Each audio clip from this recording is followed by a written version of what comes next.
so next on our list is band joists.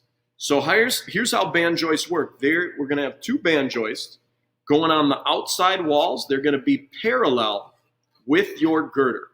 Your band joists are the joists that are going to go on first, and then your joists are going to get sandwiched in between those two. So we will go ahead and mark these out to length. Okay, so this one's going to basically just be like the sill, but it's going to sit up vertical like this. So I'm going to cut this one to size. And now this is where it gets a little tricky because we got to glue on this edge and then put this down. So, and again, we try to get some glue on there. If we don't get glue on every single part of it, that's okay. But if we just need enough contact points. Now this is where it gets real tricky because I need this band joist flush with this outside wall as well. So this is where having a partner might be a little helpful, an extra set of hands. But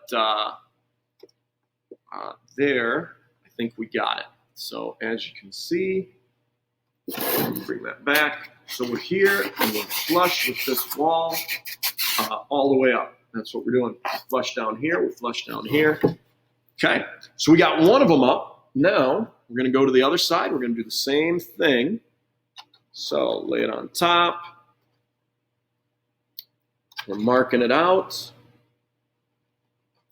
And out on a job site, we'd kind of do the same thing. The less amount that we have to measure, the better. So if there's times when you can just kind of eye something up or just use the length to do it, that kind of makes you a little more efficient out there. Okay, so getting that glue on there. Perfect, all right. And then putting her down, flushing it up with the outside. Of course, always trying not to burn your fingers, so be careful with that. But now I got my band joist on the other side. Again, nice and flush. Okay. All right, so from here, we can start getting our joists cut and ready to go. So here's where you get to check your work so far. If you laid out your foundation and your sill and your band joist perfectly square, you should be able to cut one of these to length, check it in a whole bunch of spots, and it should work perfectly the entire way. If your numbers get a little wider or narrower as you go, then you're probably going to have to custom cut each one of these. So let's take a look. So I can put this one right in between, and I want to mark this so it fits right in between the two. We only need two band joists because everything will get sandwiched in between those two. All right, so here's what we got. So this one will go in here like so, flush with the outside wall, and that looks pretty good. Okay, now let's see how I did as I went. So this guy still fits in nice, and right about here I start getting a little bit wider, so I might need to cut a few down to size, and by the time I'm at the end, I'm actually about 1/8 wider. So I'll be kind of marking each of these out as we go. Now the first one you cut, you can go ahead and glue that in. We'll put a little glue on each end. We'll put a little glue to get it down to our sill. We'll flush it up with the outside. We'll flush it up in between our band joists, and we get to keep downward pressure the whole time. So this one is a tricky one. Your fingers are going to be doing a lot of things at the same time, but it is important. So there we have it. Okay, now this is where we need our architectural scale. From here, we need to start marking out where all these joists are going to go. So here's what we do is we're going to grab our 1/2 inch is equal to 1 foot scale. Let's get you in the light a little bit. There. 1/2 inch is equal to 1 foot scale.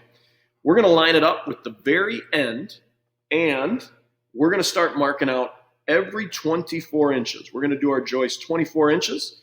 Normally in a house, it's 16, but we're going to do that with the walls. So we're going to do 24 for this. So here's what we do. We mark out 2 feet, which is 24 inches, 4 feet, 6, 8, 10, and we keep going.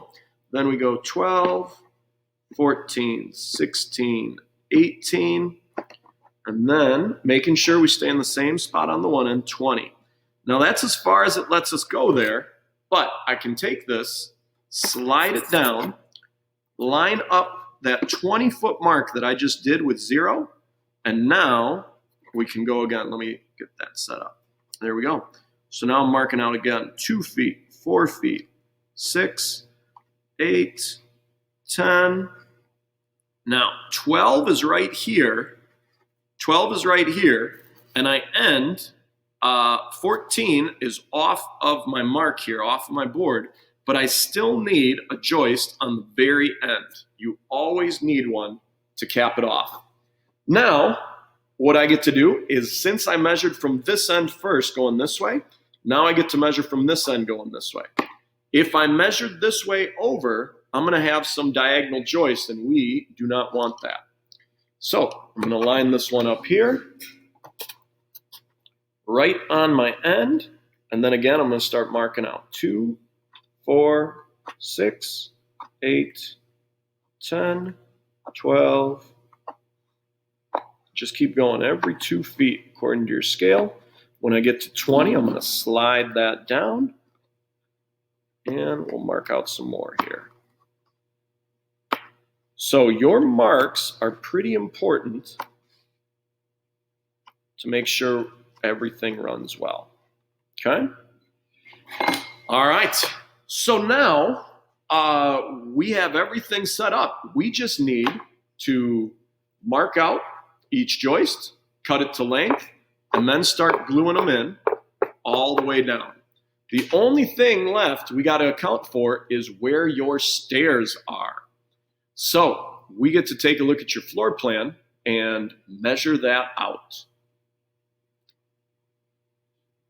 All right, and then we're just gonna start measuring and marking and cutting these so they go right in between all of your joists. So measure, mark, cut. Make sure you got a nice snug fit. You're gonna glue on each end. You're gonna put a little dab of glue on the bottom over here, and then we're gonna fit that in right where it belongs. So if this was a real floor frame, one, we wouldn't have regular joists this long. So what would happen is we would take a joist, we'd run it halfway to the other side of the girder. So I'll mark that out. We got to mark the other side of the girder, and we would put in one right here. We would then take another piece on our mark over here. We'd go to the other side of the girder. We'd cut that one,